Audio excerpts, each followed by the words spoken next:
दो software engineers, दो दोस्त, हर साल 25 लाख रुपए कमाते हैं। मगर 15 साल के बाद में एक के पास में 8 करोड़ का नेटवर्थ इकट्ठा होता है और दूसरे के पास में कुछ नहीं। तो एग्जैक्टली exactly क्या हुआ? क्योंकि डिफरेंस कहाँ गया भाई? क्योंकि दोनों की सैलरी सेम है, बट 15 साल के बाद में एक के पास में इतना सारा और दूसरे के पास में ऑलमोस्ट कुछ नहीं। तो क्या एग्जैक्टली exactly हुआ, उस बात पे बात करेंगे। सो अगर आप एक सॉफ्टवेयर इंजीनियर हो तो आप इंडिया के सबसे फॉर्चुनेट प्रोफेशनल्स में से एक हो। डॉक्टर्स, लॉयर्स और जो भी बाकी प्रोफेशनल्स है, उनके कंपैरिजन में आप बहुत जल्दी कमाना शुरू कर देते हो। मतलब 20-24 की एज से आप लोग कमाना शुरू कर देते हो। 30 एज आते आते आपका जो सैलरी पैकेज है वो 20 लैक्स, 30 लैक्स, कुछ कुछ केसेस में तो 50 लैक्स तक भी चला जाता है। मतलब, बट यहाँ पे क्या है ना, ये एक हिडन प्रॉब्लम है। प्रॉब्लम क्या है? सो ज़्यादातर इंजीनियर्स जो है वो सोचते हैं कि मेरी सैलरी अच्छी है, मतलब मेरी लाइफ ऑटोमेटिकली सेट, मेरा फ्यूचर सिक्योर सेट है। बट टेक्नोलॉजी है ना, वो कुछ और करती है। टेक्नोलॉजी किसी का वेट नहीं करती है, ठीक है। स्किल्स जो है वो आउटडेट हो जाते हैं। कंपनीज जो है वो अलग अलग बहाने सोच के ले ऑफ करना शुरू कर देती है। मार्केट भी चेंज हो जाता है। तो फिर बाद में रियलाइज होता है कि यार इनकम तो अच्छी थी, बट यार पैसे इकट्ठे नहीं हुए, पैसे जमा नहीं हुए, यार नेटवर्थ नहीं बढ़ी, वहीं पे बैठी गई। अब मैं आपको जो सॉफ्टवेयर इंजीनियर्स है उनका सबसे बड़ा एडवांटेज बताता हूँ। एनी गेसेस क्या है उनका सबसे बड़ा एडवांटेज? उनका सबसे बड़ा एडवांटेज है टाइम। ये जो एडवांटेज है ना, ये डॉक्टर्स के पास भी नहीं है। मतलब कंपाउंडिंग को काम करने के लिए 30 to 35 years मिल सकते हैं। ये बहुत ज़्यादा होता है, क्योंकि कंपाउंडिंग का गेम ही यही है कि जितना जल्दी हो सके शुरू करो और जितना लंबा हो सके चलते रहने दो। सो 30-35 years बहुत ज़बरदस्त है। और ये जो वेल्थ क्रिएशन में है ना, टाइम बहुत ज़्यादा पावरफुल होता है सैलरी के कंपैरिजन में। सो ज़्यादातर जो सॉफ्टवेयर इंजीनियर्स है वो गलत स्टॉक नहीं खरीदते हैं। उनकी सबसे बड़ी मिस्टेक कुछ और होती है। जैसे ही सैलरी बढ़ती है ना, लाइफस्टाइल भी अपग्रेड होना शुरू हो जाता है। खर्चे बढ़ जाते हैं, नया फोन आ जाता है, नई कार आ जाती है, बड़े ईएमआईज आते हैं, लग्जरी ट्रिप मारने लग जाते हैं लोग, लग्जरी वेकेशंस। और रिजल्ट क्या होता है? इनकम बढ़ती है मगर वेल्थ नहीं। अगर मैं सॉफ्टवेयर इंजीनियर होता तो मैं क्या करता, कैसे करता? डायरेक्टली बताता हूँ मैं। एक्चुअली क्या है ना, गोल कुछ और ही है। गोल रिच दिखना नहीं है, गोल रिच बनना है। बट कैसे, वो मैं बताता हूँ। सो मैं यहाँ पे खुद को छोटा कर देता हूँ।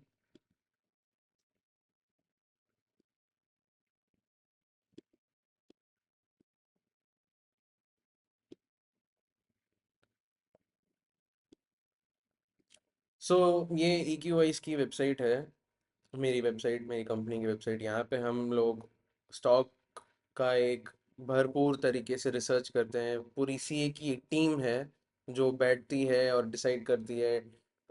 इन्वेस्टर्स है जो 20-25 साल से मार्केट में सक्सेसफुली। सो इन सब का एक मिक्स है, मिक्स प्रिपेयर होके एक एक स्टॉक सेलेक्ट किया जाता है। एक स्टॉक सेलेक्ट करने में हमको पूरा महीना भर लगता है। तो इस वेबसाइट पे आइए, वैसे भी लिंक डिस्क्रिप्शन में है। तो यहाँ पे अगर आप आओगे, मल्टी बैगर स्टॉक्स क्लिक करोगे तो ये पेज खुलेगी।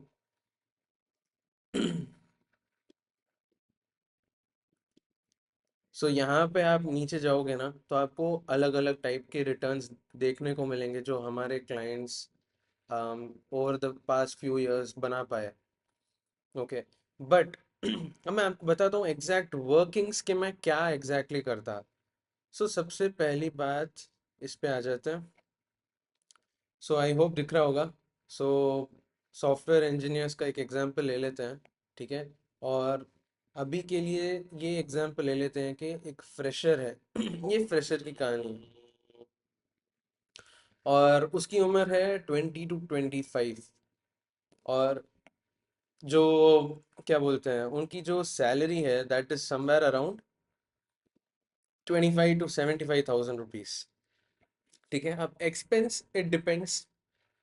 अगर मैं होता और लेट्स से मेरे सर पे मैं भी क्योंकि मैं अलग रह रहा हूँ, एक अलग सिटी में रह रहा हूँ, कुछ ट्रांसपोर्ट करने का या फिर इधर उधर जाने का वॉट एवर इट इज़, मेरे जो भी खर्चे हैं यहाँ से ऑफिस, खाना पीजी जो भी है सब मिला के जितना भी इनकम बन रही है उससे मैं 2 से 5 हज़ार रुपये तक बचा पा रहा हूँ।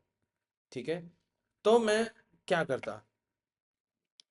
सो मेरे पास जितना मैं समझ पा रहा हूँ फ्री टाइम जो रहेगा वो अराउंड 1 to 3 आवर्स रहेगा।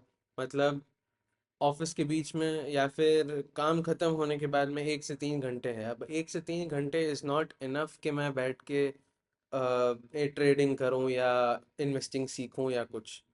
सो मैं क्या करता, लेट्स से EQI is an example. So मैं इसमें जाता, यहाँ पे कुछ प्लान है। जैसे एक है मल्टी बैगर्स, एक होता है रूबी SIP, और एक है ट्रेडिंग साइड में एक्वा करके। सो मैं क्या करता, अब देखो, हर सिचुएशन, हर प्रोफेशन, हर इनकम फॉर्मेट, सबका गेम थोड़ा अलग रहता है। उसके हिसाब से इन्वेस्टिंग का पूरा प्लान बनाना पड़ता है। ओके, सो अभी मैं बात करूंगा 3 चीज़ों के बारे में। वो है, एक तो फोकस, दूसरा है प्लान, तीसरा है स्ट्रैटेजी। इसको थोड़ा सा जूम आउट कर देता हूँ, अब थोड़ा और क्लियर रहेगा। ओके, अब फोकस क्या है। फोकस ये रहेगा कि मैं, क्योंकि मेरी एज 22 to 25 है, मेरे सर पे अभी रिस्पॉन्सिबिलिटीज नहीं है, फैमिली रिस्पॉन्सिबिलिटीज काफ़ी कम है, तो मैं रिस्क उठा सकता हूँ।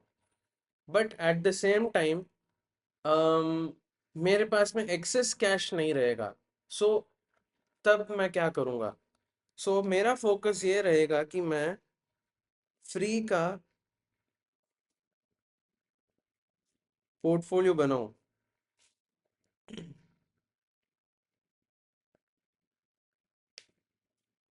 ओके, सो मेरा फोकस ये रहेगा कि मैं एक फ्री का एक पोर्टफोलियो बनाऊं। अब फ्री का पोर्टफोलियो कैसे। ओके, सो प्लान मैं आपको बताता हूँ। यहाँ पे अगर आप जाओगे तो यहाँ पे सर्विसेज करके एक है। सर्विसेज में यहाँ पे आप देखोगे, दिखेगा आपको building quality portfolio Ruby SIP। ठीक है, इसका एक स्टॉक, सिर्फ एक स्टॉक 500 रुपये का है। ओके, द मतलब आपको एक प्रॉपर एक फाइल मिलती है। फाइल कैसे दिखेगी ये भी मैं बता देता हूँ आपको। सो यहाँ पे आप थोड़ा नीचे जाओगे, सो देखो ऐसे दिखेगी फाइल। मैं इसको भी थोड़ा, मतलब आपका स्टॉक का नाम यहाँ पे रहेगा, कौन से महीने का एडिशन था, किस महीने में वो रिसर्च किया गया था। सो उसके बारे में कुछ इंफॉर्मेशन रहेगी जो बहुत ही सिंपल टू अंडरस्टैंड रहेगा। उसकी टारगेट, एंट्री रेंज, प्रोसीड कैसे करें, और हमारे उसमें हम क्या है, स्टॉक और गोल्ड को, स्टॉक को और FD को, तीनों को कंपेयर करके देखते हैं कि कौन सा ज़्यादा बेटर है। जैसे हम मारवाड़ी की भाषा में हम क्या है, ये देखते हैं कि अगर बिजनेस से FD से कम पैसे बन रहे हैं तो इससे अच्छा ये है कि बिजनेस बंद करके FD में ही डाल दें और वहीं से ही पैसे कमाएं या फिर ब्याज में लगा दें। सो उसके हिसाब से कंपेयर करके देखते हैं कि ये स्टॉक की क्वालिटी FD से बेटर है, FD के रिटर्न्स देने के काबिलियत से ज़्यादा बेटर है या फिर गोल्ड से भी ज़्यादा बेटर है, ऐसा। सो आपको जाना है सर्विस पेज पे। सर्विस पेज पे जाओगे तो आपको ये रूबी SIP दिखेगा। ओके, फिर सो आपका प्लान क्या रहेगा, रूबी SIP।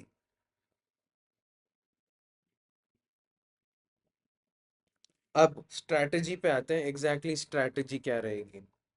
अब देखो, जैसा कि मैंने आपको बोला था कि 2,000 से 5,000 रुपये में बचा पाऊंगा। सो एग्जाम्पल लेट्स से मैं 2,000 रुपये बचा पा रहा हूँ। ओके।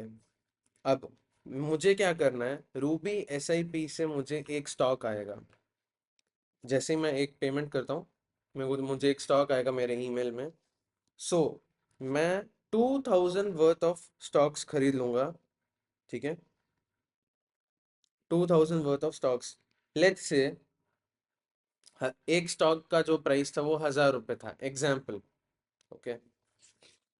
तो अब मेरे को कितने आए, दो स्टॉक्स आए। ओके। सो दो स्टॉक्स आ गए। अब मैं क्या करूंगा, हर महीने, सो 2,000 इंटू 12, 12 महीने, हर महीने मुझे खरीदना है। कितना हो गया, अराउंड 24,000 मेरा इन्वेस्टमेंट अमाउंट है एक पूरे साल में, 2,000 2,000 2,000। ठीक है। अब जैसे ही एक साल खत्म होता है, मुझे इसमें और इन्वेस्ट नहीं करना है, बस हर महीने 2,000 रुपये उस फलाने स्टॉक में डालता गया मैं, मेरा काम हो गया है। अब नेक्स्ट काम क्या है, जैसे ही मेरे पैसे डबल होते हैं, मुझे आधी क्वांटिटी निकाल देनी है।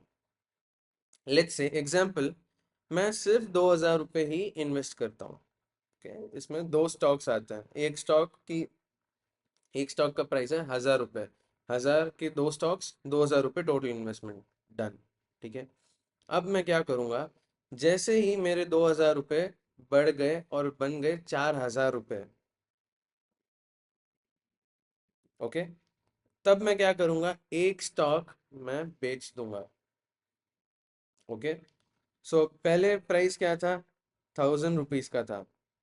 1,000 इंटू 2, अब क्या हो गया है, 2,000 इंटू 2। तो मैं क्या करूँगा, मेरा एक स्टॉक बेच दूंगा। मेरे लगाए हुए पैसे कितने थे, 2,000 रुपये। अब मैंने 2,000 रुपये में एक स्टॉक बेच दिया, तो मेरे लगाए हुए 2,000 वापस आ गए। इट डजेंट मैटर कि 3 साल लगे, 4 साल लगे, 5 साल लगे, इट डजेंट मैटर। 2,000 रुपये मेरे वापस आ गए। अब मेरा जो बचा हुआ स्टॉक है, एक और स्टॉक बाकी है, वो हो गया फ्री का, बिना किसी रिस्क के। सो ये हो गया एक स्टॉक फ्री का। ऐसे जैसे ही पहला साल आप कंप्लीट करते हो, फिर आपको सेकेंड ईयर में जब जाओगे, तो आपको एक और स्टॉक यहाँ पे आके एक और खरीदना है, and same repeat for 12 months.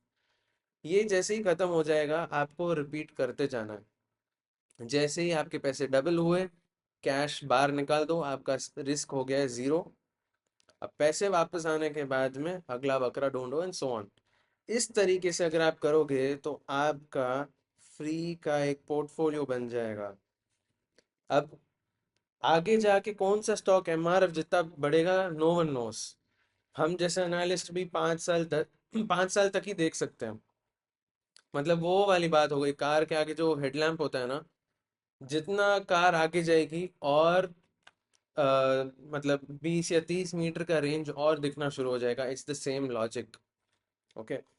अब ये बात थी, ये जैसे ही अगर आप करते हो, तो आपका फ्री का पोर्टफोलियो बन जाएगा, और आप ऐसे ही रिपीट करते जाओगे again and again and again. अब सॉफ्टवेयर इंजीनियर्स की सबसे बड़ी स्ट्रेंथ एक्चुअली जो है ना, आपने देख लिया होगा मेरे एग्जाम्पल से, वो कोडिंग नहीं है। उनकी सबसे बड़ी स्ट्रेंथ है उनका टाइम, ऊपर से इनकम। ओके। उनका एक बहुत ही एक अनोखा कॉम्बिनेशन है, हाई इनकम प्लस बहुत जल्दी मिलना शुरू हो जाता है उनको। सो अर्ली एज में मिल जाता है उनको, दोनों का एक कॉम्बो जो है ना, ये बहुत पावरफुल कॉम्बो है। तो अगर आपने इस कॉम्बिनेशन को सही तरीके से यूज किया ना, तो आप उस एग्जाम्पल में आ जाओगे जिसने 15 साल में 8 करोड़ रुपए इकट्ठे कर लिए, in the form of a net worth, यानी असेट बिल्ड करते करते। सो अगली वीडियो में मैं ऐसे ही एक और प्रोफेशन को लेके आऊँगा और डिकोड करूँगा और बताऊँगा कि वहाँ से कैसे ग्रो करना है। ओके।